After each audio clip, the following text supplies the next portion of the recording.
Hello guys, क्या हाल चाल है। आज हम लोग बात करेंगे बहुत ज़्यादा इंपॉर्टेंट और नेक्स्ट चैप्टर 6 के बारे में, जिसमें पीपीआर रेगुलेशन एक्ट के बारे में हमने आपको पहले ही जो है 5 वीडियो में बता चुका हूं। उसमें आप यदि नहीं देखें तो डिस्क्रिप्शन में जाके देख सकते हैं, उसमें मैंने सारी डिटेल आपको बताई है। आज जो है दोस्तों बात करेंगे बहुत ही ज़्यादा इंपॉर्टेंट, और ये जो है चैप्टर 6 होने वाला है, जिसमें कि आपको जो है इसमें duty of registered pharmacist to the public and the profession, ये आपको जो है डिटेल में नॉलेज मिलने वाला है। यदि आप इस चैनल पे हैं तो चैनल को लाइक, सब्सक्राइब और शेयर करना ना भूलें। ठीक है, तो दोस्तों आज हम लोग बात कर ले रहे हैं 2 पॉइंट इसमें जो है दिए गए हैं पीसीआई के द्वारा, जो कि इस प्रकार है, जो इम्पोर्टेंट है, और तीसरा पॉइंट भी आल्सो इम्पोर्टेंट ही है। तो इसमें क्या है, पहले पॉइंट की कि registered pharmacy as a citizen.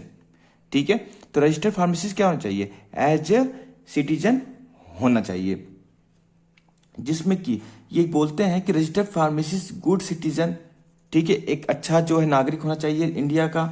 Possess of the special training shall be the disseminated advice to the public health issue. ठीक है, जो कि पब्लिक हेल्थ रिलेटेड कोई भी इशू है तो उसमें वो जो है पार्टिसिपेशन करना चाहिए। It should be play the part of the enforcing the law and the community and the sustain the institute of the humanity, this is the call protocol. ठीक है, यहाँ पर जो है मैं आपको इसको एग्जाम्पल के थ्रू दोस्तों बताना चाहूंगा, जिसमें कि यहाँ पर आपके सामने दिया हुआ है। ये बोल रहे हैं कि इसमें क्या, ये एक्सप्लेन करने की कोशिश कर रहे हैं, जिसमें ये बोल रहे हैं कि प्रमोटिंग पब्लिक हेल्थ को ये प्रमोट करना चाहिए यदि रजिस्टर्ड फार्मासिस्ट है तो। फिर सपोर्टिंग कम्युनिटी इंस्टीट्यूट, जो कम्युनिटी इंस्टीट्यूट होते हैं, एनजीओज होते हैं, गवर्नमेंट संस्थाएं होते हैं, कोई भी जो है पब्लिक स्कूल भी हो सकता है। ठीक है, तो ये सब चीज जो है कम्युनिटी इंस्टीट्यूट में आते हैं, उनको सपोर्ट करना चाहिए। फिर एडवाइस करना चाहिए पब्लिक हेल्थ रिलेटेड कोई भी इशू यदि आ गया है, चाहे इपिडेमियोलॉजी वाली हो, मतलब इपिडेमिक हो या पेंडेमिक हो सकता है, या फिर कोई कम्युनिटी डिजीज भी हो सकता है, या कोई भी जो है मेडिसिन रिलेटेड कोई भी दिक्कत है तो वहां पर जो है उसको पार्टिसिपेट करना चाहिए। Collaborate with the authorities in the administration of the public health law and regulation. फिर ये बोलते हैं कि जब पीपीआर रेगुलेशन एक्ट में दोस्तों बोलते हैं कि registered pharmacy promote the public health by the providing information, अपनी नॉलेज जो उसने पढ़ाई की है 4 साल की, 6 साल की, 2 साल की, वो अपने नॉलेज का यूज करके वो जो है इंफॉर्मेशन प्रोवाइड कर सकता है, जिसमें उसके वैक्सीन की इंफॉर्मेशन हो। जैसे कि आप जानते होंगे दोस्तों कि कोविड की वैक्सीन आई थी, तो उसमें जो था फार्मेसिस्ट का बहुत बड़ा रोल था पूरे वर्ल्ड में।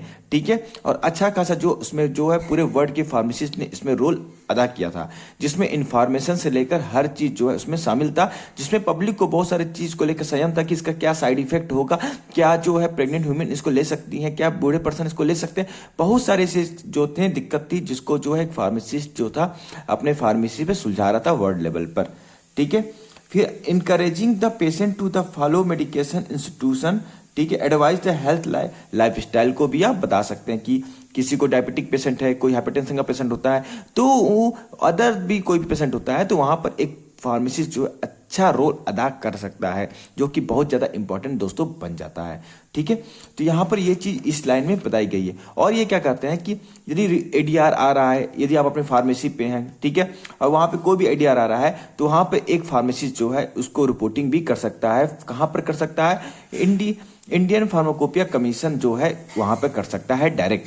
ठीक है, contribute the public health policy by the participate of the research में पार्टिसिपेट कर सकता है, analysing the data, providing the expert opinion. ये सारी चीजें जो है एक रजिस्टर्ड फार्मेसिस्ट के अंदर आती हैं, और उसका ये रोल और रिस्पॉन्सिबिलिटी बन जाता है, ऐसा पीपीआर रेगुलेशन एक्ट 2015 कहती है। फिर बात कर रहे हैं दोस्तों नेक्स्ट उसकी, जिसमें कि ये बोलते हैं public and community health. Registered pharmacy specially does engage the public health work. ठीक है, यहाँ पर जो है कहते हैं जैसे क्वारंटाइन रिलेटेड कोई दिक्कत हो जाती है, जैसे कोविड आया था, कोविड सबसे लेटेस्ट एग्जाम्पल, जिसमें पेंडेमिक फैल गई पूरे वर्ल्ड में, तो वहां पर जो है एक कम्युनिटी फार्मेसिस्ट लेकर दूसरे जो भी हैं, क्लिनिकल फार्मेसिस्ट हो गया, इंडस्ट्री फार्मेसिस्ट, सबका एक बहुत बड़ा रोल बन जाता है। ठीक है, तो ये सारी चीजें जो है आपका जो है बहुत सारे रूल और रेगुलेशन के बारे में ये बताते हैं कि क्या क्या रोल आपका कहाँ कहाँ पड़ता है। अब गवर्नमेंट के हिसाब से जो है ये क्या करती है वो उसके ऊपर डिपेंड करता है। यहाँ पर जो है एक जो एडवाइजरी की तरह ये लॉ बोल रही है। ठीक है। यहाँ पर भी ये बोलते हैं कि फिजिशियन और नर्स के साथ आप कोलैबोरेट करें। कोई भी यदि दिक्कत होती है तो किसी भी चीज़ को रिलेटेड, चाहे मेडिसिन रिलेटेड हो, ईडीआर रिलेटेड हो, और कोई भी अदर रिलेटेड हो सकती है। तो दोस्तों ये थी चैप्टर 6 के बारे में। आपको कैसा लगा वीडियो कमेंट बॉक्स में जरूर बताइएगा, और फिर मिलेंगे नेक्स्ट पार्ट में जिसमें चैप्टर 7 के बारे में हम लोग डिस्कशन करेंगे। ठीक है, तो आज के लिए दोस्तों इतना ही, फिर मिलेंगे। Thank you.